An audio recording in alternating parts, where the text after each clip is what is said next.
ஆனா 67 ஆட்சியை பிடித்த அண்ணா இதே திருச்சிக்கு வந்து பெரியார் ஈவரா பார்த்து, அண்ணா கருணாநிதி போன்றவங்க இந்த ஆட்சியே உங்களுக்கு தான் சமர்ப்பிக்கிறோம் அப்படின்னு சொன்ன உடனே அது வரைக்கும் இருந்த அகந்த கபடியே நீர்த்து போய் கண்ணீர் துளி கட்சி என்று பேசியவர் திமுக ஆதரவு நிலைப்பாட்டுக்கு மாறுறாரு. முதல்ல அந்த திமுகவை தடபண்ணும் பேசிய பெரியார் ஈவரா அதற்கு பிறகான காலகட்டத்தில் இந்த திமுகவை இந்தியா முழுமைக்கும் விரிவுபடுத்த வேண்டும் பேசுறார். இப்படி முன்னுக்கு பின் முரண். அதுக்கு என்ன விளக்கம் சொல்றாங்க? நீங்க பெரியாரோட பேச்சை போட்டு கேட்டீங்கன்னா 2 ஆண்டு தொடர்ச்சியா போயிட்டே இருக்குங்க. அவர் 93 வயசு வரைக்கும் வாழ்ந்திருக்காரு. அப்ப இந்த காலத்துல மாற்றம் வரத்தானே செய்யும் நிலைப்பாடுகள்ங்கிற மாற்றம் வரலாம். மாமதி சொல்றாங்க மாற்றம் ஒன்றே மாற்றம் இல்லாதுங்கிறாங்க. நிலைப்பாடு மாறலாம், கோட்பாடும் மாறலாம். எப்படி மாறலாம்? தன்னலம் சாராது பொதுநலம் சார்ந்து மாறணும்.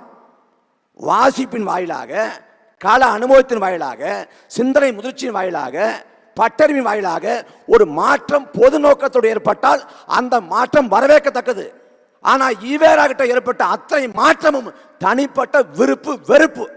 அதை கடந்து பெரியாருக்கு மொழி மீது ஏன் இவ்வளவு வெறுப்பு அப்படின்னா, அவருக்கு இயல்பாவே ஒரு உணர்ச்சி, தாழ் உணர்ச்சி.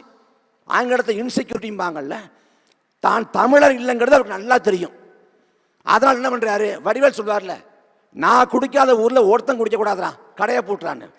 அந்த மாதிரி நான் தமிழனா இல்லாத இடத்துல ஒருத்தன் தமிழனா இருக்கக்கூடாது. அதுக்கு என்ன சொல்றாரு?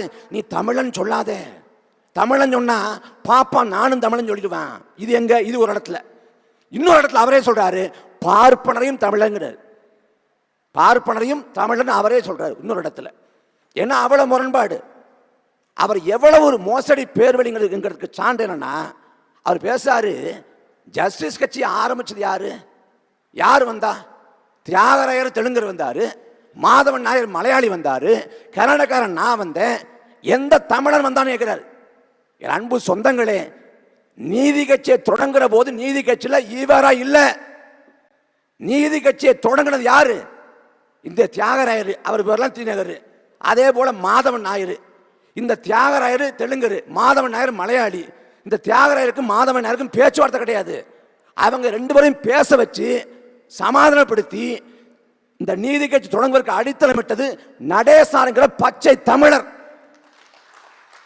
அந்த நடேசாங்கிற வரலாற்றை மூடி மறைக்கிறார் பெரியார் ஈவரா. அது மட்டும் இல்ல,